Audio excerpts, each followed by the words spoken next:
అమరుల త్యాగాల పునాదుల మీద ప్రత్యేక రాష్ట్రంగా తెలంగాణ ఆవిర్భవించిన రోజు జూన్ 2. దశాబ్దాల పోరాటాలు ఎట్టకేలకు ఫలించిన రోజు. ఇక్కడి ప్రజలు తమ ఆత్మ గౌరవం, స్వయం పాలన బావుట సగర్వంగా ఎగరవేసిన రోజు. దశాబ్దాల పోరాటాల తరువాత తెలంగాణలోని ప్రతి మోములో చిరునవ్వు ఆవిష్కృతమైన రోజు. 2014 జూన్ 2న దేశంలో 29వ రాష్ట్రంగా ఏర్పడి 10 ఏళ్లు పూర్తి చేసుకుని 11వ వసంతంలోకి అడుగు పెడుతోంది.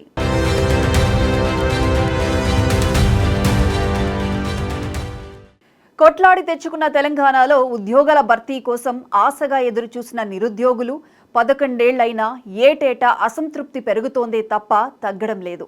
ఆ మాటకొస్తే మొదటి నుంచి ఉద్యోగాల భర్తీలో పారదర్శకత లోపించిందనే విమర్శలు కుదిపేశాయి. ఉద్యోగులు, నిరుద్యోగులకు న్యాయం చేసే విషయంలో అటు కేసీఆర్ సర్కార్తో పాటు ఇప్పుడు రేవంత్ సర్కార్ను కూడా విమర్శలు వెంటాడుతున్నాయి. ఆర్థిక పరిస్థితి చేయి దాటిపోతున్నా ఉద్యోగాల భర్తీకి కట్టుబడి ఉందన్న సీఎం రేవంత్ ఆవిర్భావ దినోత్సవాల సందర్భంగా ఉద్యోగాల భర్తీకి నోటిఫికేషన్లు జారీ చేయబోతున్నట్లు వార్తలు వస్తున్నాయి.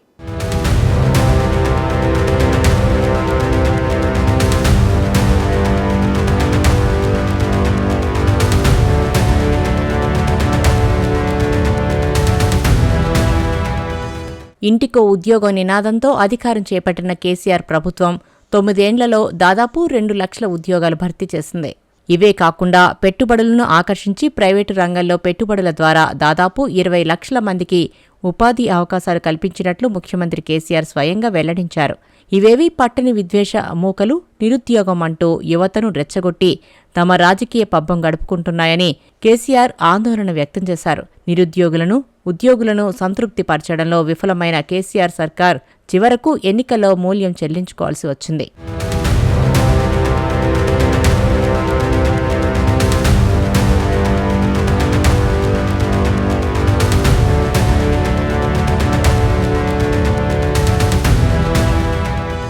ఆ మాటకొస్తే తెలంగాణలో మొదటి నుంచి ఉద్యోగాల భర్తీలో పారదర్శకత లోపించిందనే విమర్శలు వినిపిస్తూనే ఉన్నాయి. నోటిఫికేషన్ల జారీ చేయడంలో జాప్యం చేయడంతో మొదలైన అసంతృప్తి, విమర్శలు వెల్లువలా ప్రభుత్వాలను వెంటాడుతూనే ఉన్నాయి. 2015లో సింగరేణి ఉద్యోగాల భర్తీ మొదలు టీఎస్పీఎస్సీ ఆధ్వర్యంలో నిర్వహించిన ఏఈ ఎగ్జామ్ వరకు ఏదో వివాదం చోటు చేసుకుంటూనే ఉంది. విద్యుత్ సంస్థలో లైన్మెన్ పోస్టుల భర్తీకి సంబంధించిన క్వశ్చన్ పేపర్ లీక్ కావడంతో ఆ ఎగ్జామ్ను రద్దు చేశారు. పోలీసు ఉద్యోగాల భర్తీ సైతం రచ్చకెక్కింది. ప్రశ్నాపత్రాల్లో తప్పులు దొర్లడం, ఈవెంట్స్లో మార్పుల కారణంగా అభ్యర్థుల నుంచి విమర్శలు వ్యక్తమయ్యాయి. ఇలా ప్రతి రిక్రూట్మెంట్లో వివాదాలు తలెత్తి ప్రభుత్వాన్ని కుదిపేశాయి.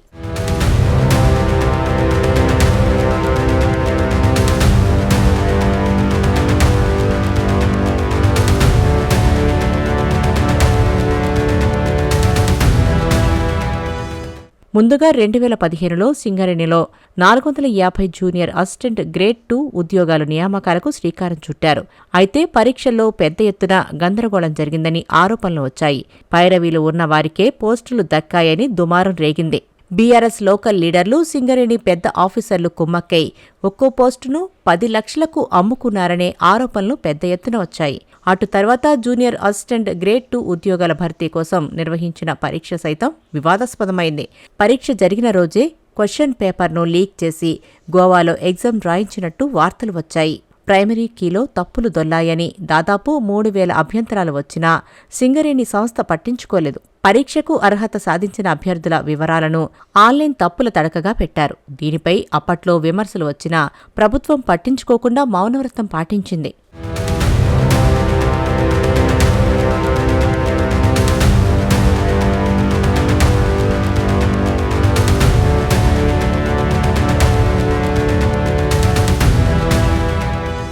ప్రశ్నాపత్రాల లీకేజీ చాలా విచిత్రంగా బయటపడింది.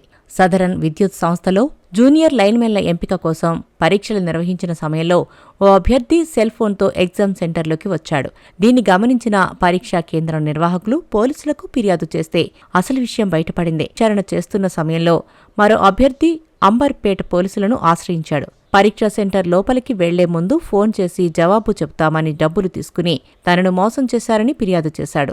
దీనిపై ఎంక్వైరీ చేసిన పోలీసులు ఎగ్జామ్స్కు ముందే క్వశ్చన్ పేపర్ లీక్ అయిందని గుర్తించారు. అందుకు ఒక్కొక్కరి వద్ద 5 లక్షలకు ఒప్పందం కుదుర్చుకున్నట్లు బయటపడింది. ఇలా 181 మంది అభ్యర్థుల వద్ద డబ్బులు వసూలు చేశారని, ఒకేసారి అందరికీ ఫోన్లో జవాబులు చెప్పేందుకు సమయం సరిపోకపోవడంతో ఓ అభ్యర్థి పోలీసులకు ఫిర్యాదు చేశాడు.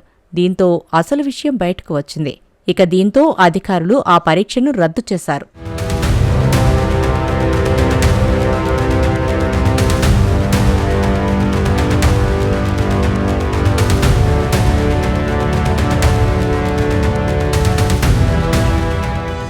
తెలంగాణ ఏర్పడినప్పటి నుంచి ప్రతి పరీక్షలో టీఎస్పీఎస్సీ వివాదాలు ఎదుర్కొంటున్నది. గ్రూప్ 2 పరీక్షల్లో పెద్ద వివాదం నడిచింది. నిబంధనలకు విరుద్ధంగా వైట్నర్ ఉపయోగించిన అభ్యర్థుల పేపర్లను కమిషన్ వాల్యుయేషన్ చేసింది. దీనిపై కొందరు కోర్టుకు వెళ్లడంతో ఫలితాల ప్రకటనలో జాప్యం ఏర్పడింది. ఇక సర్వీస్ కమిషన్ నిర్వహించిన ప్రతి పరీక్షలో న్యాయపరమైన చిక్కులు ఎదురైనా వాటిని కోర్టులో టీఎస్పీఎస్సీ సమర్థవంతంగా ఎదుర్కోలేకపోయిందనే ఆరోపణలు వచ్చాయి. చివరికి ప్రభుత్వ విభాగమైన సెంటర్ ఫర్ గుడ్ గవర్నెన్స్తో వివాదం నడిచింది.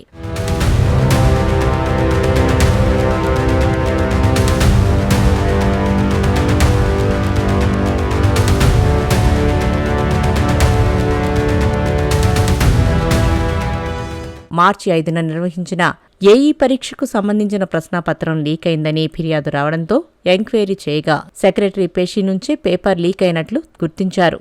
అనుమానంతో టౌన్ ప్లానింగ్ ఆఫీసర్స్ పరీక్షలు, వెటర్నరీ అసిస్టెంట్ సర్జన్ పరీక్షలను సైతం టీఎస్పీఎస్సీ అధికారులు వాయిదా వేశారు. అలాగే గ్రూప్ 1 పరీక్ష పేపర్ కూడా లీక్ అయిందనే ఆరోపణలు వెల్లువెత్తాయి. పేపర్ లీక్లో కీలక వ్యక్తిగా ఉన్న ప్రవీణ్ కూడా గ్రూప్ 1 పరీక్ష రాశాడు. అందులో అతడికి 103 మార్కులు వచ్చాయి. దీంతో ముందుగానే అతనికి ప్రశ్నలు తెలుసని పరీక్షను రద్దు చేయాలని అభ్యర్థులు ఆందోళనకు దిగడం ప్రభుత్వాన్ని కుదిపేసింది.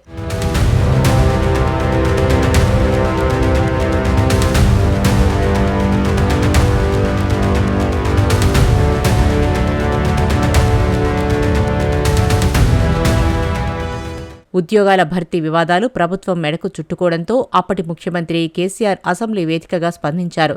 ఇక నుంచి ఏటా ఏర్పడే ఖాళీల వివరాలను సిద్ధం చేసి నోటిఫికేషన్ల జారీ కోసం ఆయా నియామక సంస్థలకు సమాచారమిచ్చే పద్ధతి ప్రవేశపెడతామని చెప్పారు. ఉద్యోగులు అన్ని నియామక పరీక్షల్లో పోటీ పడేందుకు వీలుగా మధ్యలో తగిన వ్యవధి ఇస్తూ నోటిఫికేషన్లు విడుదల చేస్తామని స్పష్టమైన హామీ ఇచ్చారు.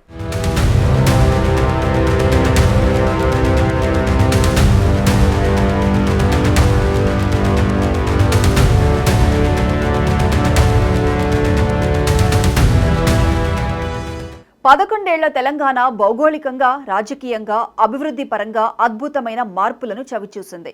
అన్ని రంగాల్లో ఎన్నో పరిణామాలు, మరెన్నో మార్పులు, కొత్త సేవలతో రాష్ట్రం స్వరూపమే మారిపోయింది. కొత్త జిల్లాలు, రెవెన్యూ డివిజన్లు, మున్సిపాలిటీలు, మండలాలు ఏర్పాటయ్యాయి. 10 జిల్లాలు ఏకంగా 33 జిల్లాలుగా మారాయి. సువిశాలమైన కొత్త రోడ్లు, మార్గాలు, హైదరాబాద్లో మెట్రో సేవలు, ఇరిగేషన్ ప్రాజెక్టులు, పట్టణాల విస్తరణలతో రాష్ట్రం రూపురేఖల్లో సమూల మార్పులు చోటు చేసుకున్నాయి.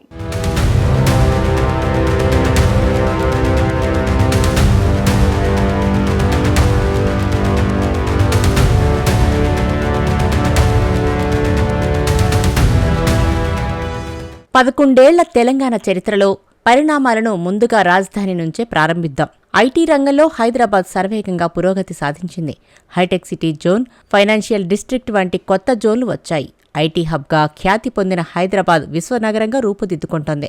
ఇటీవల ఓ కార్యక్రమంలో పాల్గొన్న సినీ నటుడు రజనీకాంత్ చేసిన వ్యాఖ్యలే అందుకు నిదర్శనం. ఆకాశమంత ఎత్తులో 125 అడుగుల అంబేద్కర్ విగ్రహం, కొత్త సెక్రటేరియట్, అమరుల చిహ్నం, మెట్రో, ఫ్లైఓవర్లు, చెరువుల సుందరీకరణ, కొత్త కలెక్టరేట్లు, సమీకృత command control centre, T hub, ఇలా చెప్పుకుంటూ పోతే అనేక నూతన నిర్మాణాలతో భవన విజయం సాధించారనే చెప్పాలి.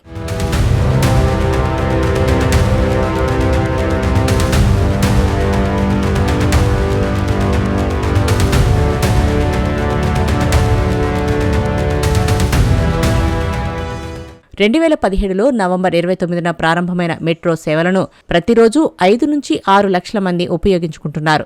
రెడ్ లైన్ కారిడార్ కింద మియాపూర్ నుంచి ఎల్బీనగర్ వరకు 29 కిలోమీటర్లు, గ్రీన్ లైన్ కారిడార్ కింద జేబీఎస్ నుంచి ఎంజీఎస్ వరకు 15 కిలోమీటర్లు, బ్లూ లైన్ కారిడార్ కింద నాగోల్ నుంచి హైటెక్ సిటీ రాయదుర్గం వరకు 28 కిలోమీటర్ల వరకు రద్దీ సమయాల్లో ప్రతి 5 నిమిషాలకు ఒకటి చొప్పున శరవేగంగా ప్రయాణికులను చేరుస్తున్నాయి. ఈ సంఖ్య ఇంకా పెరుగుతూనే ఉంది.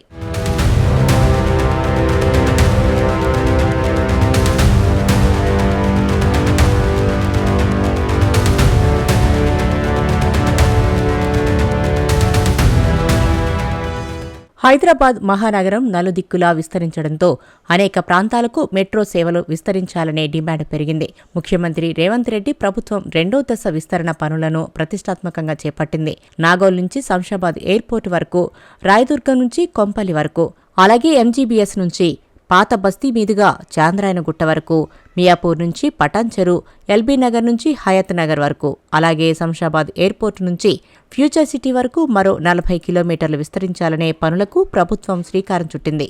2028 నాటికి 2వ దశ మెట్రో సేవలు విస్తరణ పూర్తి చేయాలని లక్ష్యంగా పెట్టుకున్నారు.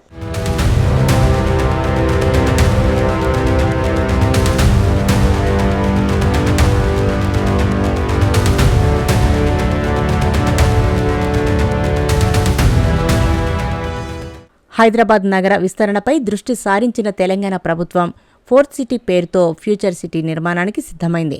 హైదరాబాద్కు దక్షిణ దిశలో 30,000 ఎకరాల్లో కొత్త నగరాన్ని అభివృద్ధి చేయనున్నారు. ఫ్యూచర్ సిటీ కోసం ప్రత్యేకంగా ఫ్యూచర్ సిటీ డెవలప్మెంట్ అథారిటీ పేరిట కొత్త సంస్థను రేవంత్ సర్కార్ ఏర్పాటు చేసింది. ఉమ్మడి రంగారెడ్డి జిల్లా 7 మండలాల పరిధిలోని 56 రెవెన్యూ గ్రామాలతో ఎఫ్సీడీఏ పరిధిని డిసైడ్ చేశారు. ఔటర్ రింగు రోడ్డు అవతల ఉన్న ప్రాంతాలు, ముఖ్యంగా శ్రీశైలం నేషనల్ హైవే, నాగార్జునసాగర్ హైవేకు మధ్య ఉన్న ప్రాంతాలను ఫ్యూచర్ సిటీ పరిధిలోకి తీసుకొచ్చారు. ఫ్యూచర్ సిటీ పరిధిలోకి వచ్చే 36 గ్రామాలు గతంలో హెచ్ఎండీఏ పరిధిలో ఉండగా తాజాగా వాటిని ఎఫ్సీడీఏకు బదిలీ చేశారు. ఎఫ్సీడీఏ పరిధిలోకి మొత్తం 7 మండలాల్లోని 56 రెవెన్యూ గ్రామాలను చేర్చుతూ గెజిట్ విడుదల చేశారు.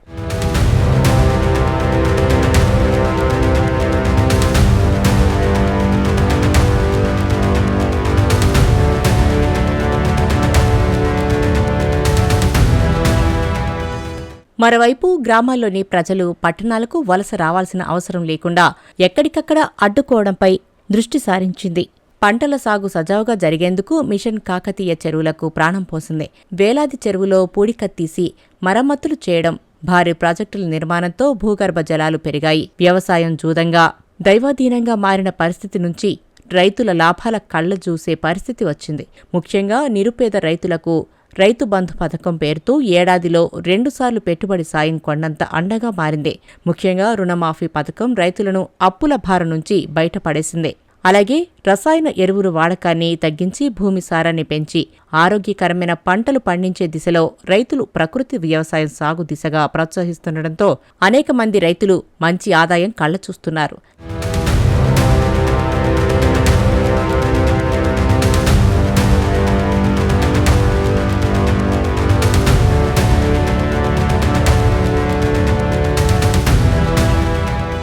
తెలంగాణ సమాజంలో కులాల వారీగా ప్రజల పరిస్థితి తెలుసుకునేందుకు కాంగ్రెస్ ప్రభుత్వం ప్రతిష్టాత్మక రీతిలో కులగణన నిర్వహించింది. చివరకు కేంద్ర ప్రభుత్వం కూడా కులగణన అవసరాన్ని గుర్తించి తదుపరి జనగణన సందర్భంగా కులగణన కూడా చేపడతామని కేంద్ర మంత్రి అశ్విన్ వైష్ణవ్ వెల్లడించారు. కులగణనను ప్రజా ఎజెండాగా మార్చి అమలు చేసేలా కేంద్ర ప్రభుత్వంపై ఒత్తిడి తీసుకొచ్చిన లోక్సభలో ప్రతిపక్ష నేత రాహుల్ గాంధీకి రేవంత్ రెడ్డి ప్రభుత్వం ధన్యవాదాలు తెలియజేసింది. అలాగే రాష్ట్రంలో బీసీలకు విద్య, ఉద్యోగాలు, స్థానిక సంస్థలో 42% రిజర్వేషన్లను కల్పించేందుకు చేసిన బిల్లు గవర్నర్ ఆమోదం పొందింది. దాన్ని రాజ్యాంగంలోని 9వ షెడ్యూల్లో చేర్చి అమల్లోకి తేవాల్సిన బాధ్యత కేంద్ర ప్రభుత్వంపై ఉందని రాష్ట్ర ప్రభుత్వం చెబుతోంది. తెలంగాణలో జరిగిన కుల సర్వే దేశవ్యాప్తంగా ఉన్న కాంగ్రెస్ నాయకులను ఒకే వేదికపైకి తీసుకొచ్చింది. జనగణనలో కులగణన చేయాలని భారత్ జోడో యాత్ర సందర్భంగా రాహుల్ చేసిన డిమాండ్ను ప్రధాని మోదీ అంగీకరించడం చారిత్రాత్మకం.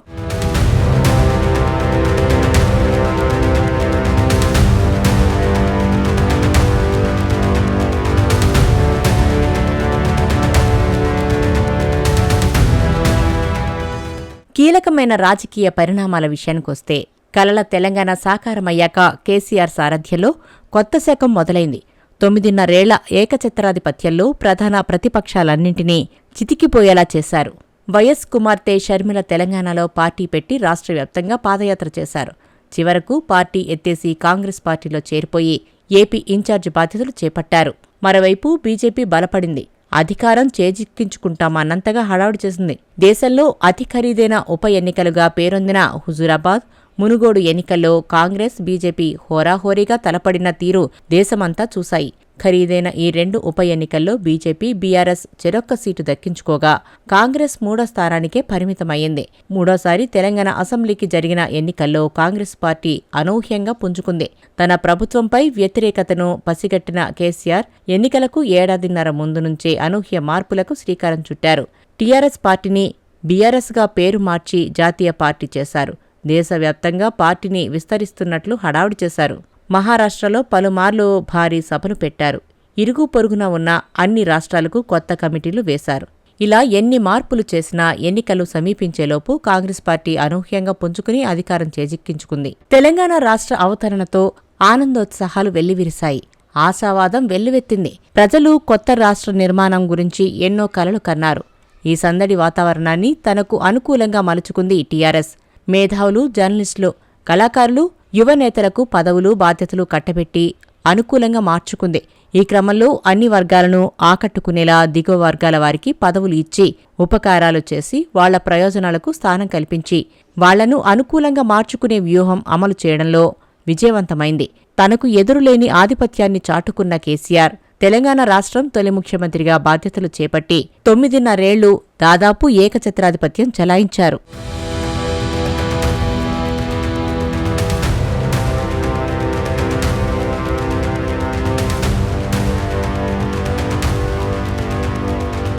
తెలంగాణ రాష్ట్రం ఏర్పడినప్పటి నుంచి 9.5 టీఆర్ఎస్ అధికారంలో ఉంది.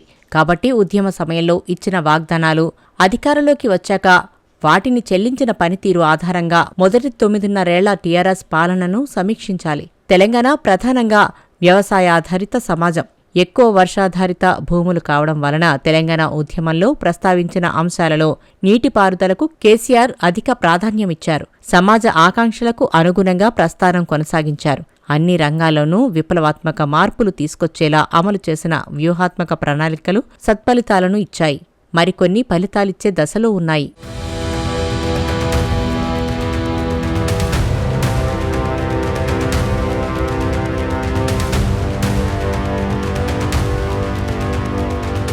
తెలంగాణ ప్రజలకు అతిపెద్ద సెంటిమెంట్ నీళ్లు. ప్రాజెక్టులను మొదటి ప్రాధాన్యత కింద పూర్తి చేస్తామన్న కేసీఆర్ ఉమ్మడి రాష్ట్రంలో 4-5 దశాబ్దాల వాయిదా పడిన ప్రాజెక్టులు పూర్తి చేయడంపై దృష్టి కేంద్రీకరించారు. తెలంగాణ రైతులు ఆత్మగౌరవంతో బతకడానికి అవసరమైన నీటిపారుదల ప్రాజెక్టుల నిర్మాణం, పునరుద్ధరణ విషయంలో ప్రజల భావోద్వేగానికి ప్రతీకలుగా నిలబడాలని లక్ష్యంగా నిర్దేశించుకున్నారు.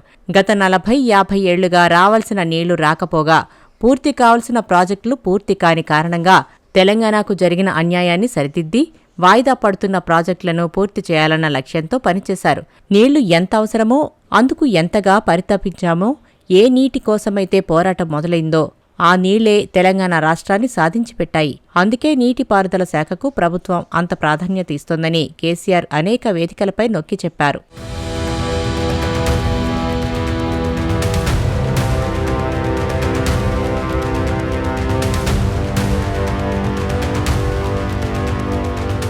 గోదావరి నదిపై 45 లక్షల ఎకరాలకు సాగునీరు అందించే లక్ష్యంతో కాళేశ్వరం ప్రాజెక్టుకు 2016 మే 2న శంకుస్థాపన చేసిన కేసీఆర్ 3 ఏళ్లలోనే పూర్తి చేసి 2019 జూన్ 21న ప్రారంభించారు.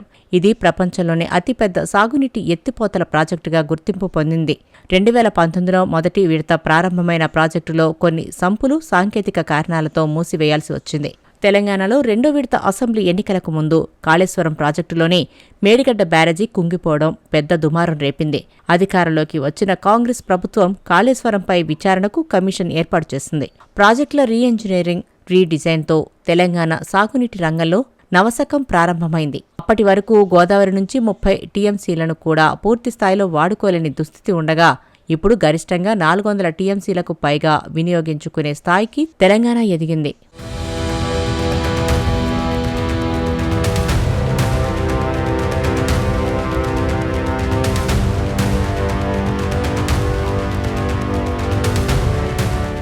భూగర్భ జలాలను పెంచడం కోసం మిషన్ కాకతీయ పథకంలో భాగంగా మన ఊరు మన చెరువు నినాదంతో దాదాపు 46,000కు పైగా చెరువుల్లో కొన్ని దశాబ్దాలుగా పూడుకుపోయిన పూడిక తొలగించారు. కనుమరుగైన కుంటల్లా మారిన అనేక చెరువులను మళ్లీ పునరుద్ధరించారు. మైక్రో ఇరిగేషన్ లేదా బోరు బావుల కింద అసాధారణ రీతిలో పంట సాగు పెరిగింది. వ్యవసాయ ఆదాయం కూడా 78.50% పెరిగింది. ఇంటింటికి సురక్షిత తాగునీరు అందించాలనే లక్ష్యంతో మిషన్ భగీరథ పథకం ద్వారా ప్రతి గ్రామానికి పైపు లైన్లు వేసి ఇంటింటికి మంచినీరు అందిస్తున్నారు.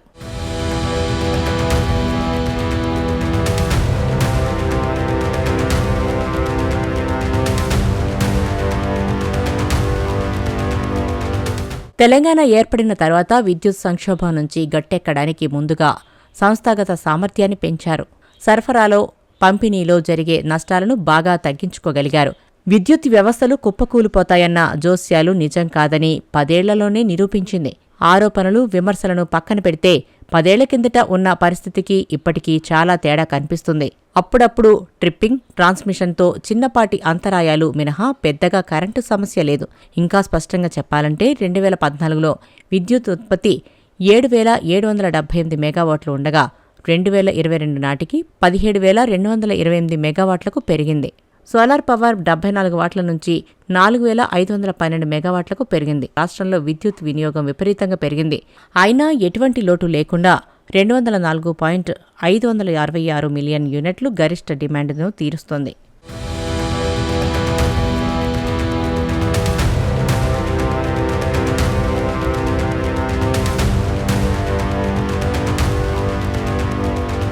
మరోవైపు థర్మల్ పవర్ ప్లాంట్లో తగినన్ని బొగ్గు నిల్వలను ఉంచుకోవడం ద్వారా బొగ్గు కొరతను అధిగమిస్తోంది. సింగరేణి క్యాలరీస్ కంపెనీ లిమిటెడ్ అవసరాలను తీరుస్తూ బొగ్గు సరఫరాకు సంబంధించినంత వరకు రాష్ట్రం బాగానే ఉంది. అన్ని థర్మల్ విద్యుత్ ఉత్పత్తి కేంద్రాల్లో కనీసం 2 వారాల పాటు బఫర్ స్టాక్ ఉంది. థర్మల్ పవర్ ప్లాంటుకు వెన్నెముకగా ఉంది. పొరుగున ఉన్న ఇతర 8 రాష్ట్రాలకు బొగ్గును సరఫరా చేస్తుంది. ట్రాన్స్మిషన్ నష్టానిపై దృష్టి పెట్టి కేవలం 6 ఏళ్లలో 15.28% తగ్గించగలిగింది.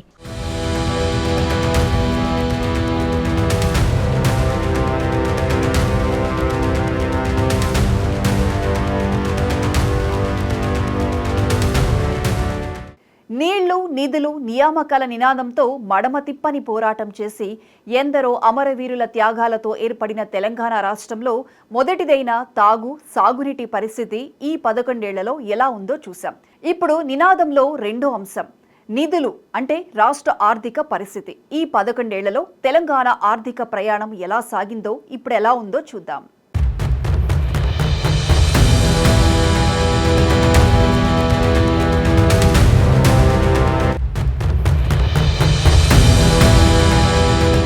తెలంగాణ రాష్ట్రం తొలి రోజుల్లో మిగులు బడ్జెట్తో ధనిక రాష్ట్రంగా ఉండేది. ఉమ్మడి రాష్ట్రంలో మిగతా సీమాంధ్రతో పోల్చితే అనేక రంగాల్లో అభివృద్ధి సాధించింది. ఆ మాటకొస్తే 1956లో ఆంధ్ర రాష్ట్రంలో విలీనానికి ముందే ఉన్నత స్థితిలో ఉండేది.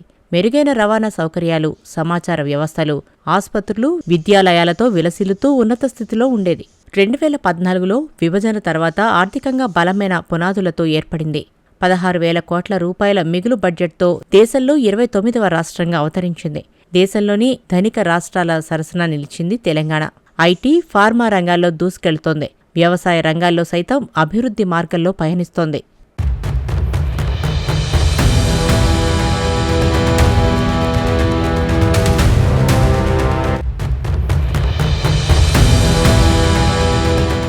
రాజధాని హైదరాబాద్ నగరం ఇప్పటికే దేశంలోనే ఒక ప్రధాన ఐటీ హబ్గా గుర్తింపు పొందింది. అనేక అంతర్జాతీయ, జాతీయ ఐటీ కంపెనీలు కార్యకలాపాలు నిర్వహిస్తున్నాయి.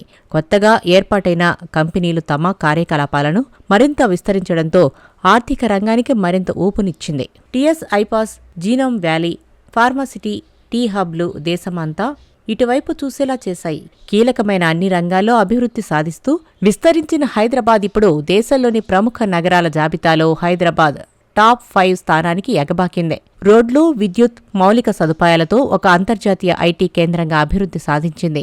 భారత పరిశ్రమల సమాఖ్యత అంచనా ప్రకారం 2023-24లో తెలంగాణ ఆర్థిక వ్యవస్థ 14.49 లక్షల కోట్ల స్థాయిలో ఉంది. గత 10 ఏళ్లలో సరాసరి 10% వృద్ధిని సాధించింది.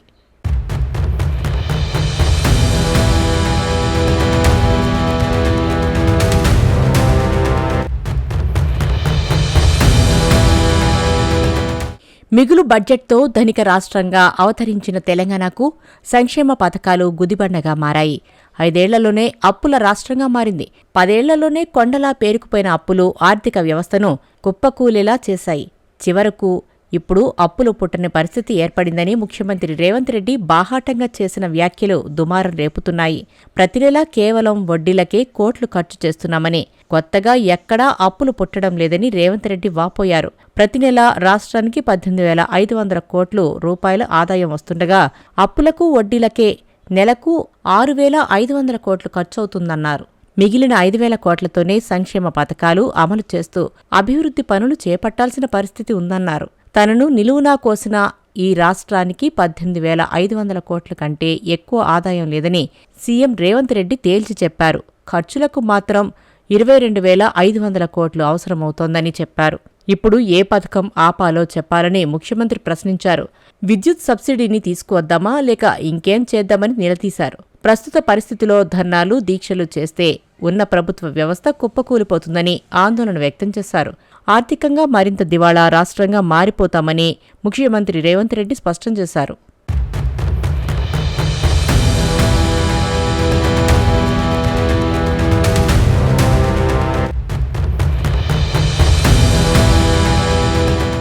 ఐటీ, ఫార్మా, వ్యవసాయ అభివృద్ధిలో తెలంగాణ అంచనాలకు మించి రాణిస్తున్నప్పటికీ ఎన్నికల ముందు ఇచ్చిన ఆకర్షణీయమైన హామీలు, సంక్షేమ పథకాలు తెలంగాణకు గుదిబండగా మారినట్లు స్పష్టమవుతోంది. భారత పరిశ్రమల సమాఖ్య అధికారిక లెక్కల ప్రకారం 2023-24 ఆర్థిక సంవత్సరంలో 14.49 లక్షల కోట్ల ఆర్థిక వ్యవస్థగా నిలిచింది. సంపద సృష్టిపైనే రేవంత్ సర్కార్ దృష్టిపెట్టి ప్రతిష్టాత్మకంగా మిస్ వరల్డ్ పోటీలను తలపెట్టింది. అయితే పెహల్గాం దాడులు, ఆపరేషన్ సింధూర్తో ఉద్రిక్త పరిస్థితుల నేపథ్యంలో ఒక దశలో పోటీలు రద్దయ్యే పరిస్థితి కనిపించింది. భారత్, పాక్ కాల్పుల విరమణ ఒప్పందం కుదరడంతో అందాల పోటీలు యథావిధిగా మొదలయ్యాయి. అందాల పోటీల ద్వారా తెలంగాణలోని మౌలిక సదుపాయాలు, ముఖ్యంగా అంతర్జాతీయ నగరంగా ఎదిగిన హైదరాబాద్ ఖ్యాతిని యావత్ ప్రపంచానికి చాటి చెప్పి తద్వారా భారీగా విదేశీ పెట్టుబడులు, భారీ ఆదాయం సమకూర్చడంలో సర్కార్ పెద్ద ప్లానే చేసింది.